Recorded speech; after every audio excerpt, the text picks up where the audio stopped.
Puttu the seal, മുദ്രയിടുക, part 3. കഴിഞ്ഞ 2 ദിവസവും പഴയ നിയമത്തിൻ്റെ ഭാഗത്തുനിന്ന് മുദ്രയിടുന്നതിൻ്റെ പ്രാധാന്യം കുറച്ച് കൂടെയാണ് പറഞ്ഞത്. ഇന്ന് ഞാൻ പറയാൻ പോകുന്ന പുതിയ നിയമത്തിലാണ്. മുദ്രയിടാൻ പഴയ നിയമത്തിൽ പറയുമ്പം നമുക്ക് മുദ്ര എങ്ങനെ ഇടുന്നതെന്ന് വെച്ചാൽ, മോശയുടെ കാലത്ത് ആടിൻ്റെ അല്ലെങ്കിൽ മൃഗങ്ങളുടെ, അതായത് കുഞ്ഞാടിൻ്റെയാണ് പലപ്പോഴും രക്തമെടുത്തിട്ട് ആ രക്തം ചിഹ്നമാക്കി ഇടുന്നത് മുദ്രയാണ്. അത് മോശ അഹറോൻ്റെ ചെവിക്കും കയ്യേലും തമ്പിലും കാലിലും ഒക്കെ ഇട്ടായിട്ട് നമ്മൾ കേട്ടു. എന്നാൽ പഴയ നിയമത്തിൽ അത് ചെയ്തപ്പോൾ മൃഗങ്ങളുടെ രക്തം കൊണ്ടാണ് ചെയ്തത് എങ്കിൽ പുതിയ നിയമത്തിൽ ക്രിസ്തുവിൻ്റെ രക്തത്താൽ മുദ്രയിട്ടപ്പെട്ടവരാണ് നമ്മൾ. അത് വളരെ പ്രധാനമാണ്. നമ്മൾ മുദ്രയിട്ട മക്കളാണ്. നമ്മളെ കാണുമ്പോൾ ദുഷ്ടൻ അറിയാം ഒരു മുദ്രയെന്ന്. എൻ്റെ മുഖത്തുണ്ടോ എന്ന് വെച്ചത് കാണും, പക്ഷേ ഇന്നർ ആത്മീയ ഗോളത്തിൽ ദുഷ്ടൻ ഇത് കാണാൻ സാധിക്കുന്നുണ്ട്. എനിക്ക് മുദ്രയുണ്ട്. മുദ്ര ഇടുന്നത് എങ്ങനെയാണ്? മുദ്ര ചിലപ്പോൾ പലപ്പോഴും കൈകൊണ്ടിടാം, വാഗൊണ്ട് പറഞ്ഞാലും സംഭവിക്കുന്നുണ്ട്. ദൈവവുമായിട്ടുള്ള ഒരു ഉടമ്പടി എടുക്കുമ്പോൾ അതൊരു മുദ്ര വീഴുകയാണ്. ജോഷുവ 24-ാം അധ്യായത്തിൽ 14-15 പറയുന്നത്, "As for me and my household we will serve the Lord." ഞാനും എൻ്റെ കുടുംബമോ ഞങ്ങൾ യഹോവയെ സേവിക്കും. ജോഷുവ അന്ന് എല്ലാവരെയും വിളിച്ചു നിർത്തിയേച്ച് പറയുകയാണ്, ശരിയാണ്, ഇന്ന ദിവസം ഒരു തീരുമാനം എടുക്കണം. നീ മിസ്രൈമിൽ വെച്ച് ആരാധിച്ച ദേവന്മാർ, അതായത് മാളോക്ക്, അതുപോലെ ബാൽ വിഗ്രഹങ്ങൾ, അതുപോലെ അസ്തോരത്ത്, ഇങ്ങനെയുള്ള പല വിഗ്രഹങ്ങളുണ്ട് അവർക്ക്. ആ വിഗ്രഹങ്ങളെ ഒന്ന് ഇവിടെ കൊണ്ടുവന്നിട്ട് ഇന്ന് അതിനൊരു തീരുമാനം എടുക്കുകയാണ്. ഇന്ന് നീ അതിനെല്ലാം ഉപേക്ഷിച്ചിട്ട്, ഈ നദിക്കപ്പുറയെ നീ അതിനെ ഉപേക്ഷിച്ചിട്ട് മാത്രമേ ഈ നദിക്കിപ്പുറേ കയറി വന്നാൽ മതിയെന്ന് ജോഷുവ വിളിച്ചു പറഞ്ഞ ഒരു ഉടമ്പടി എടുപ്പിക്കുന്നതാണ്, മുദ്രയിടുകയാണ്. അങ്ങനെ ജോഷുവ പറയുന്നത്, ഞാനും എൻ്റെ കുടുംബവും ഞങ്ങൾ യഹോവയെ സേവിക്കുമെന്ന്. അങ്ങനെ ബാക്കിയുള്ളവരെല്ലാം അന്ന് ദൈവത്തിൻ്റെ നാമത്തിൽ മുദ്രയിട്ട്, അതായത് ഞങ്ങൾ ദൈവത്തിന് വേണ്ടി ജീവിക്കുമെന്നൊരു ഉടമ്പടി എടുക്കുന്നത് നമുക്ക് കാണാം. പലപ്പോഴും മുദ്രയിടുന്നത് ചിഹ്നം നമ്മൾ കൈകൊണ്ട് തന്നെ വരയ്ക്കുന്നെങ്കിലും പറയുന്നതിനും ഈക്വലി ഇഫക്റ്റീവാണ്, നമ്മൾ മനസ്സിലാക്കണം. പുതിയ നിയമത്തിൽ എഫെസ്യർക്കെതിരെ ലേഖനം 1:14 എടുക്കുന്നത്. എഫെസ്യർക്കെതിരെ ലേഖനം 1:14 ഇങ്ങനെയാണ് വായിക്കുന്നത്, മുദ്രയിട്ട മക്കളെ, അവനിൽ ക്രിസ്തുവിൽ നിങ്ങൾക്കും നിങ്ങളുടെ രക്ഷയെക്കുറിച്ചുള്ള സുവിശേഷമെന്ന സത്യവചനം നമ്മൾ കേൾക്കും. എന്താണ് സുവിശേഷമെന്ന സത്യവചനം കേൾക്കുകയും അവനിൽ വിശ്വസിക്കുകയും ചെയ്തിട്ട് തൻ്റെ സ്വന്തം ജനത്തിന് വീണ്ടെടുപ്പിന് വേണ്ടി തൻ്റെ മഹത്വത്തിൻ്റെ പുകഴ്ചയ്ക്കായിട്ട് നമ്മുടെ അവകാശത്തിൻ്റെ അച്ചാരമായി വാഗ്ദത്തത്തിൻ പരിശുദ്ധാത്മാനാൽ മുദ്രയിടുക. എന്തിനാണ്? എൻ്റെ അവകാശത്തിൻ്റെ അച്ചാരമായിട്ട് പരിശുദ്ധാത്മ വാഗ്ദത്തത്തിൻ എന്നെ മുദ്രയിട്ടിരിക്കുകയാണ്. ഇപ്പോൾ പുതിയ നിയമത്തിൽ ക്രിസ്തുവിൻ്റെ രക്തം കൊണ്ട് മുദ്ര ചെയ്ത് നമ്മൾ പരിശുദ്ധാത്മാവെന്ന് മുദ്രയിടുകയാണ് ചെയ്യുന്നത്. എന്തിനാണ്? എല്ലാം ഈ പറഞ്ഞ് സുവിശേഷം കേട്ടിട്ട് ക്രിസ്തുവിനെ നീ സ്വീകരിച്ചു കഴിഞ്ഞപ്പം ദൈവത്തിൻ്റെ മക്കളായിട്ട് ദൈവത്തിൻ്റെ മഹത്വത്തിന് അവൻ്റെ പുകഴ്ചയ്ക്കുമായിട്ട് ജീവിക്കുന്ന മക്കളായി മാറി. അപ്പം എനിക്ക് എൻ്റെ അവകാശത്തിൻ്റെ അച്ചാരം എന്ന് പറഞ്ഞാൽ അഡ്വാൻസ് കൊടുക്കുക. നമ്മളൊരു സ്ഥലം വാങ്ങിക്കുക, ഒരു സ്ഥലത്തിന് ഏകദേശം 80 ലക്ഷം രൂപയുണ്ട്. നമ്മൾ എന്ന് വെച്ചാൽ 10,000 രൂപ ഞാൻ ഇതിനിപ്പോൾ അഡ്വാൻസിന് അത് അച്ചാരം കൊടുക്കുകയാണ്. പിന്നെ നമ്മളോട് സാധാരണഗതിയിൽ ബിസിനസ് അല്പവിശ്വസ്തതകൾ നമ്മളോട് പറയാതെ പിന്നെ ആർക്കും അത് കൊടുക്കൂല, അതവിടെ വെച്ചിരിക്കും, ഒരു ടൈം പീരിയഡുണ്ട്. എന്ന് പറഞ്ഞതുപോലെ തന്നെ അച്ചാരമായിട്ട് പരിശുദ്ധാത്മാവിൽ നമ്മളെ മുദ്രയിട്ടിരിക്കുന്നത്. എന്തിനാ മുദ്രയിട്ടിരിക്കുന്നത്? 2 കൊരിന്ത്യർ 11:2 പറയുന്നു, ക്രിസ്തു എന്ന ഏക പുരുഷനെ നിങ്ങളെ നിർമ്മല കന്യകയായി ഏൽപ്പിക്കാൻ വിവാഹ നിശ്ചയം ചെയ്തിരിക്കുക. We are betrothed. കർത്താവിന് വേണ്ടി ജീവിക്കുന്നു. അവിടെ സ്ത്രീ പുരുഷനെന്ന് വ്യത്യാസമില്ല. ക്രിസ്തുവാകുന്ന മണവാളിന് വേണ്ടി നമ്മളെ മുദ്ര ചെയ്തിരിക്കുന്നെന്ന് വചനം പറയുമ്പോൾ ആ മുദ്ര എത്ര പേർക്കുണ്ടെന്നറിയാം. നാം മുദ്ര ഇട്ടിട്ടില്ല എങ്കിൽ ഇന്ന് മുദ്ര വേണമെന്ന് ദൈവത്തോട് പറഞ്ഞ് വാങ്ങിച്ചെടുക്കുക. നമ്മൾ മുദ്ര ഇട്ടിട്ടില്ലാത്തവരാണെങ്കിൽ അത് ദുഷ്ടപിശാചിനറിയാം എളുപ്പം. അതുകൊണ്ടാണ് നമ്മൾ ഓരോ പ്രാവശ്യം നമ്മൾ പള്ളിയിൽ പോകുമ്പോഴും കർത്താവിൻ്റെ കർത്തൃമേശ എടുക്കുമ്പോഴും അല്ലെങ്കിൽ ബാപ്റ്റിസം എടുക്കുമ്പോഴേ അല്ലെങ്കിൽ പിന്നെ കുർബാന അനുഭവിക്കുമ്പോഴേ ഓരോ സമയത്ത് ഇതൊക്കെ സമയത്തും വീണ്ടും വീണ്ടും ഉടമ്പടി ഉറപ്പിക്കുന്നത് നമ്മൾ കാണാം.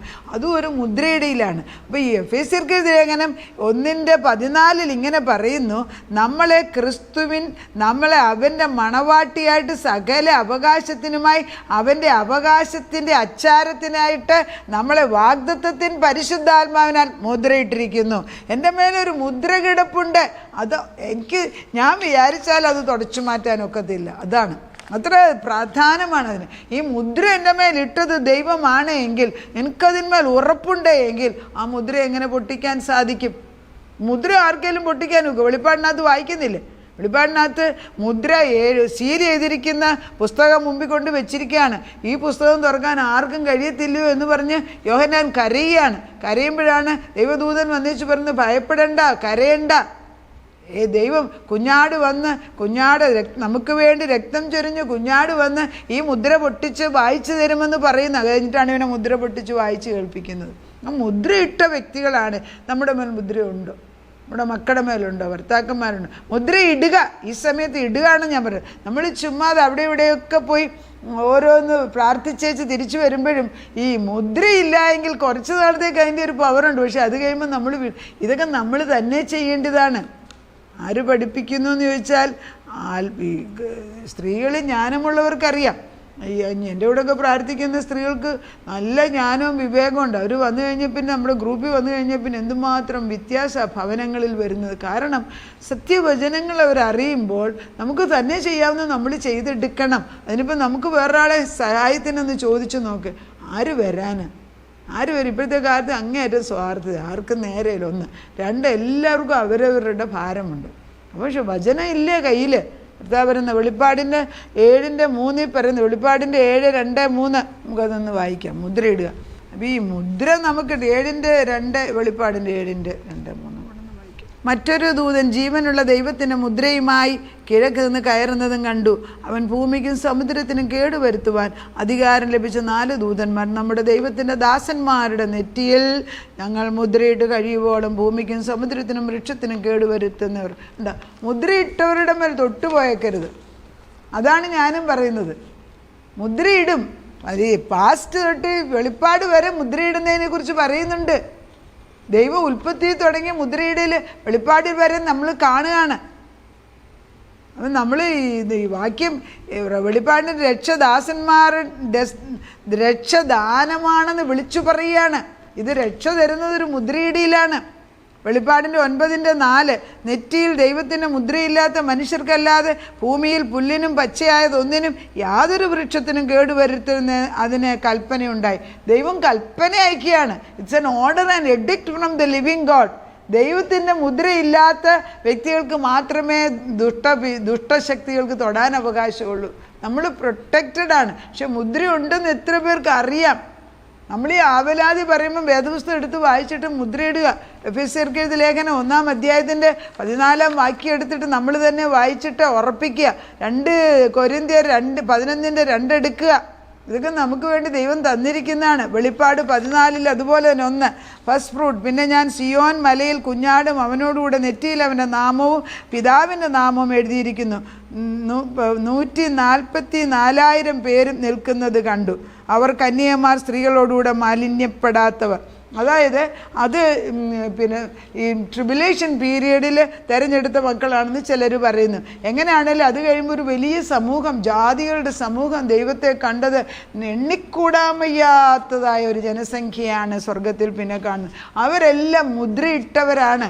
ഏത് കുലത്തിൽ വന്നു എന്നുള്ളതല്ല, നിനക്കിപ്പോൾ മുദ്രയിട്ടിട്ടുണ്ടോ, അതായത് നമ്മൾ മനസ്സിലാക്കേണ്ടത്. അപ്പം നമ്മൾ എഫെസ്യർക്ക് എഴുതിയ ലേഖനം 1:17 തൊട്ടുള്ള 20-ാം വാക്യത്തിനകത്ത് ഈ ദൈവത്തിൻ്റെ മർമ്മങ്ങൾ അറിയണമെങ്കിൽ പരിശുദ്ധാത്മാവിൻ്റെ പരിജ്ഞാനം നമുക്കുണ്ടാകണം. പരിജ്ഞാനം മീൻസ് അറിവ് മൂലമുണ്ടായ ജ്ഞാനം. വിസ്ഡം മീൻസ് സ്വർഗത്തിൽ നിന്നിട്ട് ജ്ഞാനമാണ്. ഇത് പരിചയിച്ച് വരുന്നതിനെ പരിജ്ഞാനം എന്ന് പറയുന്നത്. പരിജ്ഞാനം എന്ന് പറയുന്നത് എന്താണ്? സ്വിമ്മിങ്. വെള്ളത്തിൽ നീന്താൻ അറിയാവുന്ന വ്യക്തി എത്ര വെള്ളം കണ്ടാലും ആഴവെള്ളം പേടിയില്ല. കാരണം നല്ല പരിചയമുള്ളവർക്ക് വെള്ളം കണ്ട അതിനകത്ത് ചാടിയാൽ നീന്തി ജീവിച്ച് രക്ഷപ്പെടുത്തുക, അല്ലെങ്കിൽ നീന്താൻ അറിയാം. പക്ഷേ നീന്തൽ അറിയാൻ വയ്യാത്തവർ എത്ര നീന്തലിനെ കുറിച്ച് വായിച്ചാലും അനുഭവത്തിൽ വെള്ളത്തിൽ ഇറങ്ങി പഠിക്കാത്ത ഒരു വ്യക്തി വെള്ളത്തിൽ വീണാൽ എന്തിരിക്കും? അത് തന്നെയാണ് ദൈവത്തിൻ്റെ വചനം. വചനങ്ങൾ ഇഷ്ടം പോലെ എഴുതിയിട്ടുള്ളത് നമ്മൾ അനുഭവത്തിൽ കൊണ്ടുവരണം. എഫെസ്യർക്ക് എഴുതിയ ലേഖനം 1:17 തൊട്ടുള്ള 20 വാക്യം പ്രധാനമാണ്. ദൈവത്തിൻ്റെ ആത്മാവ് എന്താണ് പറയുന്നത്? പിതാവിനെ കുറിച്ചുള്ള പരിജ്ഞാനം എനിക്കുണ്ടാകണം. പരിജ്ഞാനം എന്ന് പറയുന്നത് എന്തുവാ? എനിക്ക് ചെയ്ത് പരിചയം. എൻ്റെ അപ്പൻ ആരെന്ന് അടുത്തിരുന്ന് ദൈവത്തോട് സംസാരിച്ച് കേട്ടറിഞ്ഞ് അവനെക്കുറിച്ച് അവൻ്റെ സംസാരം അറിഞ്ഞ് അവൻ്റെ മണം അറിഞ്ഞ് അവൻ്റെ സ്വഭാവം അറിഞ്ഞ് ദൈവസന്നിധി ഇരിക്കുമ്പം നമ്മൾ പിതാവിനെക്കുറിച്ച് അറിയും. പിതാവ് എന്ന് ഞാൻ 3 സ്വർഗം പഠിപ്പിച്ചപ്പം പറഞ്ഞല്ലോ, 2-ാം സ്വർഗത്തിലുള്ള യുദ്ധം പിന്നെ ഇപ്പം നമ്മളെ അധികം അഫക്റ്റ് ചെയ്യാൻ ഒക്കത്തില്ല. കാരണം we are dead in the flesh. നമ്മൾ ആത്മാവിലായപ്പോൾ ഇൻറ്റഗ്രേഷൻ നടന്നു. അതായത് ഞാനിരിക്കുന്ന ഒന്നാം സ്വർഗവും പിന്നെ 3-ാം സ്വർഗവും കൂടി ഇൻറ്റഗ്രേറ്റ് ചെയ്യുമ്പം അവിടെ എനിക്കൊരു തുറപ്പ് തരുമ്പം എൻ്റെ ആവശ്യങ്ങൾ ദൈവസന്നിധിയിൽ ഉടനടി ചെന്ന് ഉത്തരം ആയിട്ട് എനിക്ക് തിരിച്ചു. അതുകൊണ്ടാണ് മറ്റുള്ളവർ നമ്മളോട് പ്രാർത്ഥിക്കാൻ പറയുമ്പോൾ ആ 2-ാം സ്വർഗത്തിലുള്ള സംശയം എനിക്ക് കയറി വരത്തില്ല. പലരും എൻ്റെ മാഡം എനിക്ക് ജോലിക്ക് വേണ്ടി പ്രാർത്ഥിക്കണം പലരും ചോദിക്കും. ഞാനത് ഏറ്റെടുക്കുമ്പോൾ 2 പേർ ഐക്യമത്യപ്പെട്ട് പ്രാർത്ഥിച്ചാൽ ദൈവം തരുമെന്നുള്ള വാഗ്ദത്തം നമ്മുടെ മേൽ നിൽക്കുമ്പോൾ ആ ഒരു വാഗ്ദത്തത്തെ പിടിച്ചുകൊണ്ട് വരയ്ക്കുമ്പോൾ 2-ാം സ്വർഗത്തിലുള്ള പിശാചിൻ്റെ സംശയങ്ങളും നുണയും അതിനകത്ത് വരത്തില്ല. ഭൂമിയിൽ ഞാൻ ഈ കാര്യം പറയുമ്പോൾ സ്വർഗം അത് ഏറ്റെടുക്കുമെന്ന് എനിക്ക് ഉറപ്പുണ്ടെങ്കിൽ ഞാൻ പറയുമ്പോൾ നടക്കും. നമ്മുടെ മിടുക്കല്ല, because the word is absolutely true. ഞാനിപ്പോൾ ഒരു വക്കീലായതുകൊണ്ട് എനിക്കറിയാം, ഞാൻ ഈ കോർട്ടിൽ ഒരു കേസിന് വേണ്ടി ഒരു സെക്ഷൻ എനിക്ക് അനുകൂലമുള്ളത് എടുത്ത് പറഞ്ഞാൽ ജഡ്ജിനത് മാറ്റി എഴുതാൻ അവകാശമില്ല. അപ്പോൾ ദൈവനിയമം നമ്മളോട് പറയുന്നു ഞാനിത് തന്നിരിക്കുന്നു. അപ്പോൾ പിതാവിനെക്കുറിച്ചുള്ള പരിജ്ഞാനമുണ്ട്. എങ്ങനെയാണ്? ജ്ഞാനത്തിൻ്റെയും വെളിപ്പാടിൻ്റെ ആത്മാവിനെ തന്നിരിക്കുക. ഈ പിതാവിനെ അറിയാൻ എനിക്ക് ജ്ഞാനവും വെളിപ്പാട് തന്നു.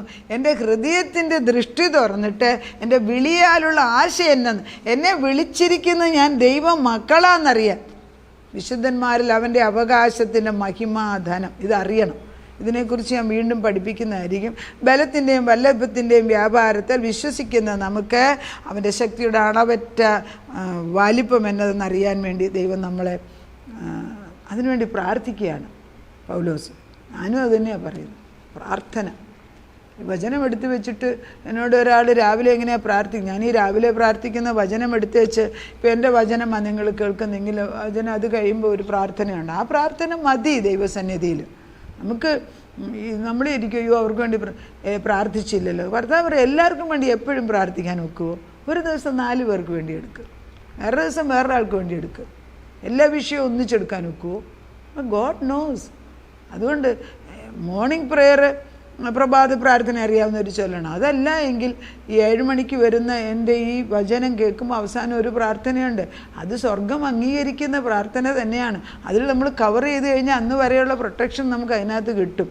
പലപ്പോഴും കേൾക്കാൻ പ്രയാസമാണെങ്കിൽ തന്നെ ചുമ്മാതെ ഈ നമ്മുടെ ഈ വചനം പുറകിൽ ഇങ്ങനെ കേട്ടോണ്ടിരുന്നാൽ പോലും അതിന് ശക്തിയുണ്ട്. കാരണം വചനം ജീവന. ഇപ്പം ഞാൻ എൻ്റെ വാഗുകൊണ്ട് പറഞ്ഞില്ലെങ്കിലും ഇവിടെ അപ്പുറത്ത് നിന്ന് അത് കേട്ടോണ്ടിരിക്കുകയാണെങ്കിൽ അതിന് ശക്തിയുണ്ട്. ഞാൻ ഉറങ്ങുന്നവരുടെ മുമ്പിൽ ഞാൻ കണ്ടിട്ടുണ്ട്, ഞാൻ വചനം പറഞ്ഞുകൊണ്ടിരിക്കുക, അവർ ഉറങ്ങുന്ന ആത്മാവ് അബ്സോർവ് ചെയ്യുന്നത്. അപ്പോൾ നമുക്ക് മുദ്രയിട്ട് പ്രാർത്ഥിക്കാം. കർത്താവേ, വെളിപ്പാടിനകത്ത് മുദ്രയിട്ടവരെയാണ് നീ വിളിച്ചു മാറ്റുന്നത്. The spirit and the bride say come Lord Jesus come. ആത്മാവാണ് പറയുന്നത്. വ്യക്തമണാളാന്ന് മോശയുടെ ഭാര്യ സിപ്പോറ വിളിച്ചു പറഞ്ഞു. പുതിയ നിയമത്തിൽ നമ്മളെല്ലാം ക്രിസ്തുവിൻ്റെ മണവാട്ടിയാന്ന് വിവാഹ നിശ്ചയം ചെയ്തവരാണെന്ന് പഠിപ്പിച്ചു കഴിഞ്ഞു. ഇപ്പോൾ വെളിപ്പാടിനകത്ത് കർത്താവിൻ്റെ മണവാട്ടിയാണെന്നും കർത്താവ് നമ്മളെ സ്വീകരിക്കാൻ വേണ്ടി കടന്നു വരുന്നെന്നും ക്രിസ്തുവിൻ്റെ കൂടെയുള്ള ജീവിതം എന്നേക്കുള്ള ജീവിതമെന്ന് ഞങ്ങളെ പഠിപ്പിക്കുന്നുണ്ട് കർത്താവ്. അങ്ങനെയെങ്കിൽ ഞങ്ങൾ ഓരോരുത്തരും മുദ്രയിട്ടവരായിട്ട് ജീവിപ്പാൻ, നമ്മളെ സെറ്റപ്പാട്ട് ചെയ്യാൻ, കർത്താവിന് വേണ്ടി കോൺസെൻട്രേറ്റ് ചെയ്തിട്ടുള്ളവരായിട്ട് മാറാൻ ഞങ്ങളെ പഠിപ്പിക്കണം. ഞങ്ങളുടെ കണ്ണുകളെ, ചിന്തകളെ, ഞങ്ങളുടെ ചെവികളെ, കേൾവികളെ, ഞങ്ങളുടെ പ്രവൃത്തി മണ്ഡലങ്ങളെ എല്ലാം നിനക്കിഷ്ടമുള്ളത് മാത്രം എലിമിനേറ്റ് ആൻഡ് കോൺസെൻട്രേറ്റ്. വേണ്ടാത്തതെല്ലാം എടുത്ത് ദൂരെ കളഞ്ഞേച്ച് വേണ്ടുന്നതിൻ്റെയൊക്കെ കടന്നു വരാൻ ഞങ്ങളെ പഠിപ്പിക്കണമേ. പരിജ്ഞാനം കൊണ്ട് നിറയ്ക്കണം. ആരെയാണ് ഞങ്ങൾ വിളിക്കുന്നതെന്ന് ദൈവത്തെ അറിയുവാനുള്ള കൃപ തരണം. ഞങ്ങളുടെ മുദ്രയിടുകയാണ് ഓരോ വ്യക്തിയും, ഞങ്ങളുടെ ഭവനങ്ങളിലുള്ളവരുടെ ഞങ്ങളുടെ മേൽ, ഭർത്താക്കന്മാരുടെ, ഭാര്യമാരുടെ, മക്കൾ, കൊച്ചുമക്കൾ, അതുപോലെ തന്നെ ഞങ്ങളുടെ പ്രാർത്ഥനാ കൂട്ടത്തിൽ ഞങ്ങളുടെ കുടുംബങ്ങളിലുള്ള സഹോദരന്മാർ ഇവരുടെ മേലെല്ലാം ഞങ്ങൾ മുദ്ര ഇട്ട് കാപ്പിച്ച ആ മുദ്ര അവിടെ കിടക്കുന്നിടത്തോളം കാലം വീണ്ടും ഞങ്ങൾ റിന്യൂ ചെയ്തിടുകയാണ്. ആ മുദ്ര കിടക്കുമ്പോൾ അവർക്ക് വചനം വായിക്കാനുള്ള ഒരു കൃപ ഇട്ട് കൊടുക്കണം. തന്നെത്താനെ വചനം പഠിക്കാൻ. ആദ്യമേയൊക്കെ ചെറിയ തരത്തിൽ പാല് മാത്രം കുടിക്കുന്നവർ, അത് കഴിയുമ്പോൾ അവർ ഇച്ചിരി കട്ടിയുള്ള ഭക്ഷണം കഴിക്കാൻ, പിന്നെ അവർ ദൈവവചനത്തിൽ ഉറച്ചു നിൽക്കും, ബലമുള്ളവർ. അങ്ങനെയുള്ള ഒരു വളർച്ചയുണ്ടല്ലോ കർത്താവെ. മുദ്രയിടുന്ന ഞങ്ങളിപ്പോൾ അവർക്കല്ല കർത്താവെ, ക്രമേണയെങ്കിലും നിൻ്റെ സ്നേഹത്തിലേക്ക് വന്ന് നിൻ്റെ വചനത്തിൽ കൂടെ വളരുവാൻ, നിൻ്റെ വിശുദ്ധ വചനം പഠിച്ചെടുക്കുവാൻ, അതിൽ വളർന്ന് പുഷ്ടി പ്രാപിപ്പാൻ, നല്ല ജീവവൃക്ഷമായിട്ട് വളരുവാൻ ഞങ്ങളുടെ പ്രാർത്ഥന കേൾക്കുന്നവർ, വചനം അയക്കുന്ന കുടുംബങ്ങളിൽ ഇത് സംഭവിക്കട്ടെ അപ്പച്ച. അങ്ങനെ അവിടുന്ന് ചെയ്യുന്നതിന് സ്തോത്രം. പ്രാർത്ഥന കേട്ട് ഉത്തരം തന്ന ദൈവത്തിന് നന്ദി. യേശുക്രിസ്തുവിൻ്റെ പുണ്യനാമത്തിൽ തന്നെ ആമേൻ.